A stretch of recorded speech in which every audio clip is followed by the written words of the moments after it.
Hey, I don't know if this is going to work. I'll give it a go. Hey, I'm just heading up to see a mate of mine, Mike. He retired school teacher, and he was planning on retiring over here, but he sees that the school up here that I'm going to didn't have an English program. Actually, no school on the island has an English program. There's two here, I believe. So he's teaching English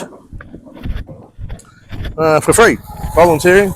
It's only supposed to be 3 days a week. I think they've talked him into 5 days a week now. He put a call out on Facebook for some books and pens and stuff that was having trouble getting here. So I took a few over to him. He was very happy. And I said, mate, I'm going to come up and do a little video if that's okay. I probably won't put too many kids' faces in it, you know what I mean?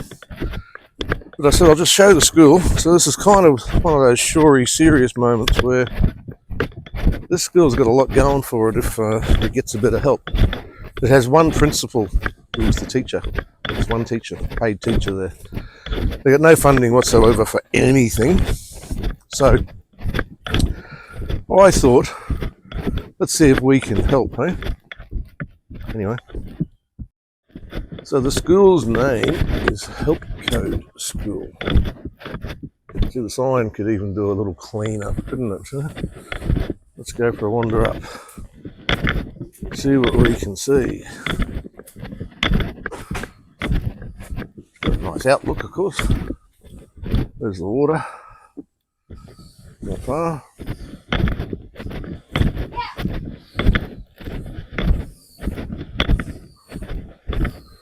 So this is it here. It's all in Khmer, of course.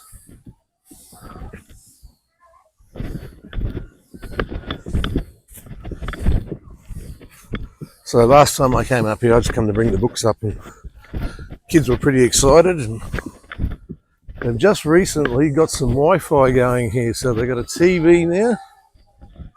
Here we go, let's have a listen.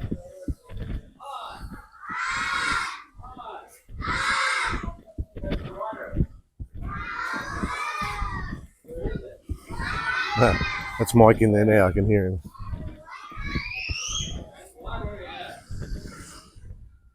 So I think that's the bit of a admin building up there. This is the schoolhouse. And there's Mike in there. Where is the water? Where is the water?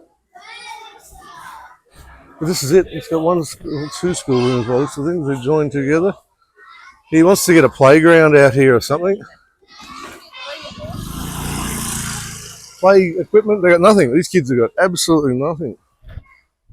Now, just so you understand, in Cambodia, it's not a legal requirement to go to school. You do not have to go to school, okay?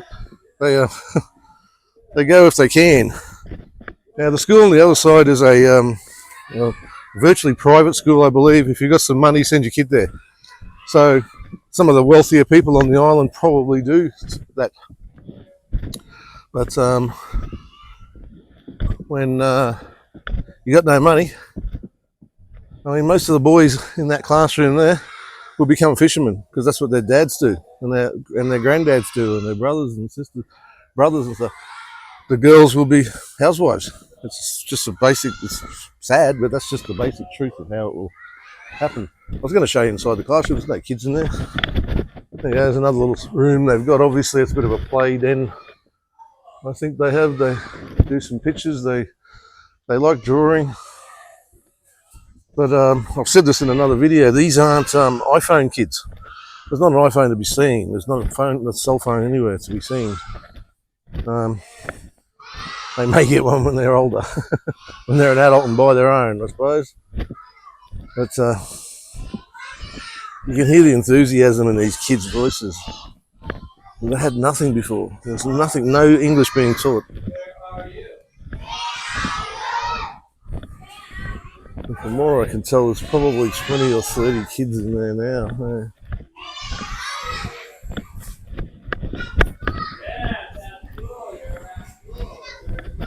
Sure.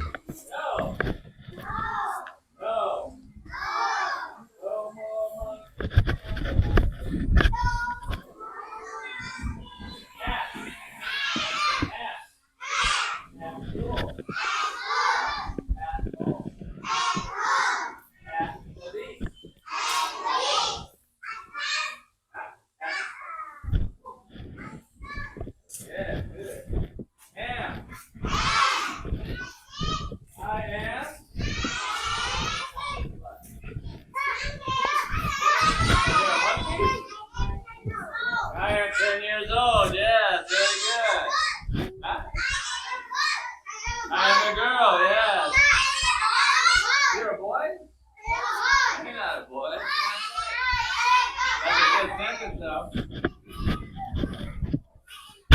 And. Let's see what it is.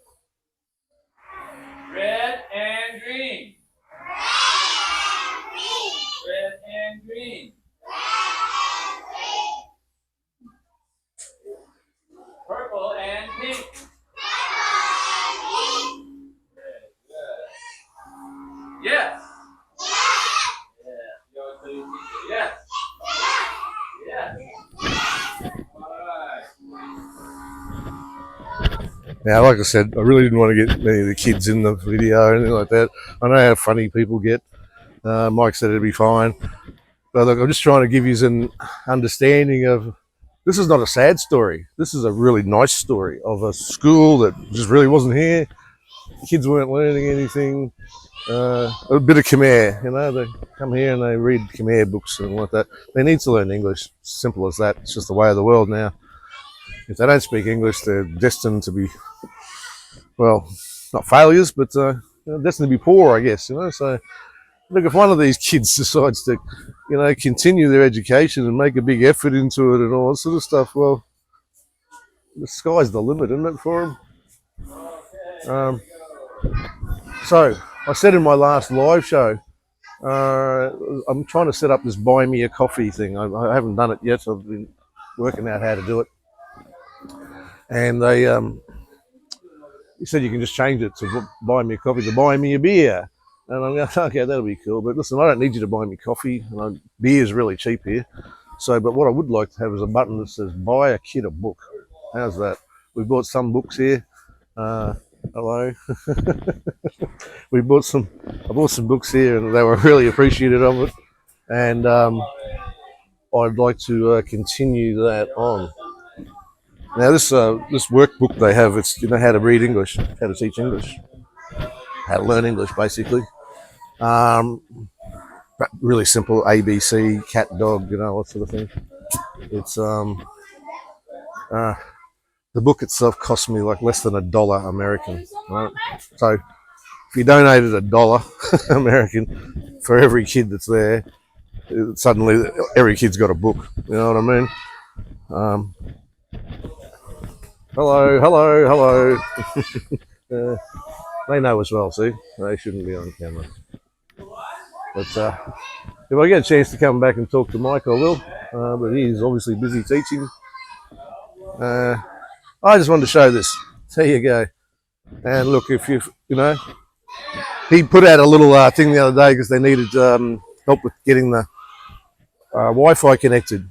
Now, apparently the schools agreed to pay the $50 a month in the Wi-Fi fee, but the $300 connection fee they couldn't come up with. So Mike put a little thing out on Facebook saying, you know, can anyone help, you know, donate a little bit here. He got over $1,000 donated, American, within a couple of days. Because when he told me it was getting done, I said, wow, that's quick. He goes, yeah, we got money so delivered nicely, right to where it needs to go. So, you know, I've seen all sorts of charities, big charity names and lots of things trying to help people, and you know, I get it.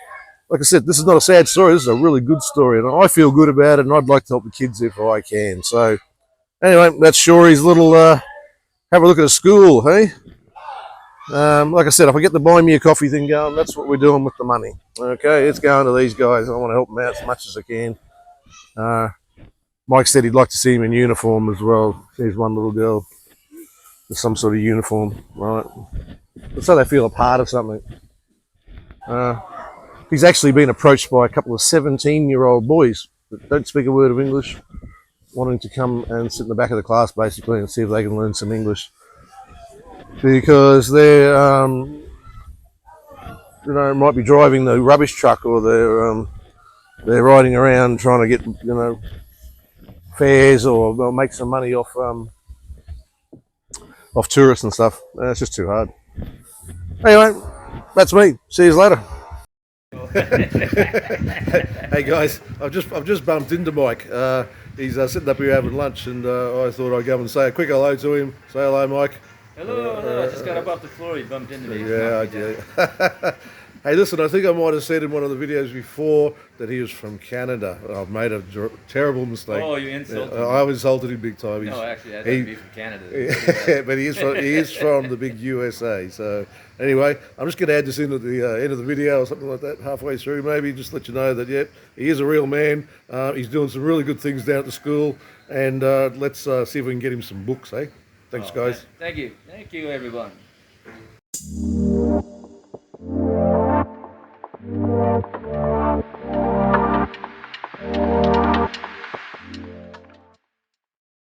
Right, I'm trying to figure out this game these kids are playing. I got no idea. They got 4 squares drawn in the sand, and they seem to fight over who's getting which square, and they get very upset about it and very angry. Okay, there's a little bit of counting. I don't know. There's some weird games here, these kids. Not an iPhone in sight though, huh? Not an iPad in sight. Notice they're all the same age, roughly. What's that, 4 or 5? What happened 4 or 5 years ago? Yeah, COVID. These are COVID kids. There you go. He's very boisterous, this child. And so is she. She's very bossy. She's telling them all to go.